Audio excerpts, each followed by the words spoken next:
2015 সালে নাসা এমন একটি গ্রহের সন্ধান পেয়েছিল যা পুরো মহাকাশ বিজ্ঞানকে নাড়িয়ে দিয়েছিল। আজ আমরা জানব কেপলার 452b সম্পর্কে।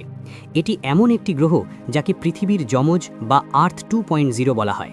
পৃথিবী থেকে প্রায় 1400 আলোকবর্ষ দূরে সিগনাস নক্ষত্রমণ্ডলে এই গ্রহটির অবস্থান। এটি পৃথিবীর চেয়ে প্রায় 60% বড়। একে বলা হয় একটি সুপার আর্থ। আমাদের পৃথিবীতে বছর হয় 365 দিনে, আর কেপলার 452bতে এক বছর হয় 385 দিনে। এর সময়কাল অনেকটা আমাদের মতোই। এটি তার নক্ষত্রের হ্যাবিটেবল জোন বা বাসযোগ্য অঞ্চলে অবস্থিত। এর মানে হলো গ্রহটি তার নক্ষত্র থেকে খুব বেশি দূরেও নয়, আবার খুব কাছেও নয়। এখানে তাপমাত্রা এমন যে প্রাণের প্রধান উপাদান তরল পানি থাকা সম্ভব। কেপলার 452b যে নক্ষত্রকে কেন্দ্র করে ঘোরে সেটি আমাদের সূর্যের মতোই একটি G2 টাইপ নক্ষত্র। তবে একটি বড় পার্থক্য আছে। এই নক্ষত্রটি আমাদের সূর্যের চেয়ে প্রায় 1.5 বিলিয়ন বছর বেশি পুরনো। এর মানে হলো যদি সেখানে প্রাণ থেকে থাকে তবে তারা বিবর্তনের জন্য আমাদের চেয়ে অনেক বেশি সময় পেয়েছে।